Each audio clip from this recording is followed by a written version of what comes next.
Có những người lại nói những cái chết tê tái đến tận như chết vì gái, hay chết vì tình là cái chết bất thình lình, chết vì rắm là cái chết rất khắm, hay chết vì bệnh là cái chết của định mệnh, vân vân và mây mây. Có hàng tỷ cách để chúng ta rời bỏ cõi đời này, và điều đó thật khủng khiếp.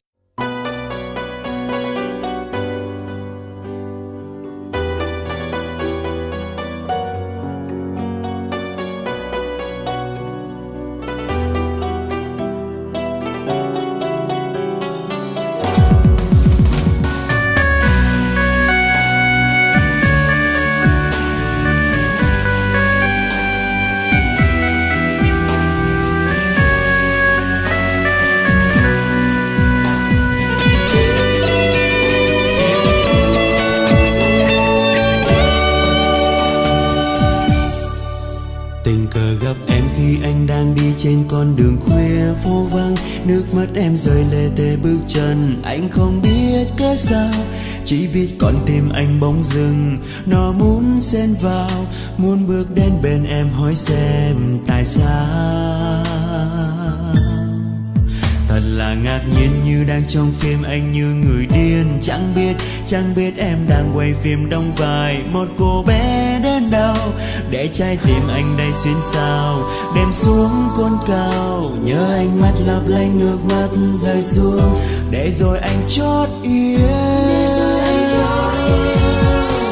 Ngày tháng đêm trôi anh vẫn nhớ em biết không người, phút ban đầu khó phai, dẫu chỉ là nắm tay cũng đủ làm tim ta vun vơi. Lòng chót yêu em nhưng không nói ra rất e ngại, bởi em là áng mây, anh chỉ là có cây sợ ta không sớm nói yêu chỉ tên đang kề.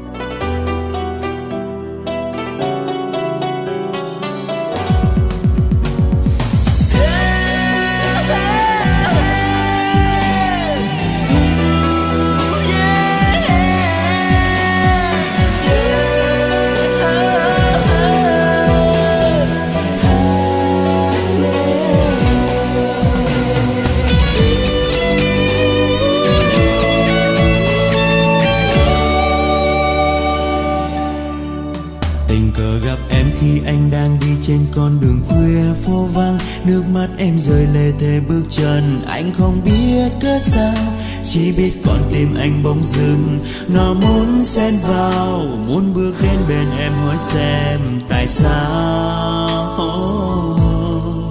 Thật là ngạc nhiên như đang trong phim, anh như người điên, chẳng biết em đang quay phim đóng vai một cô bé đến đâu, để trái tim anh đây xuyên sao, đêm xuống cồn cao, nhớ ánh mắt lấp lánh nước mắt rơi xuống, để rồi anh chót yêu.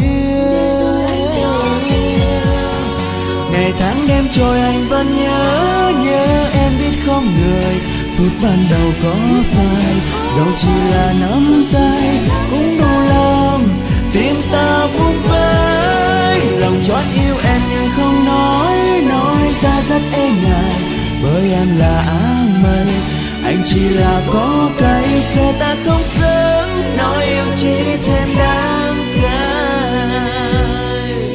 Ngày tháng đêm trôi anh vẫn nhớ em biết không người, phút ban đầu khó phai, dẫu chỉ là nắm tay cũng đủ làm tim ta vun vơi. Lòng chót yêu em nhưng không nói ra rất e ngại, bởi em là áng mây, anh chỉ là có cây sợ ta không sớm không hợp với em đâu. Bởi em là áng mây, anh chỉ là có cây sợ ta không sớm nói yêu chỉ thêm đáng cay.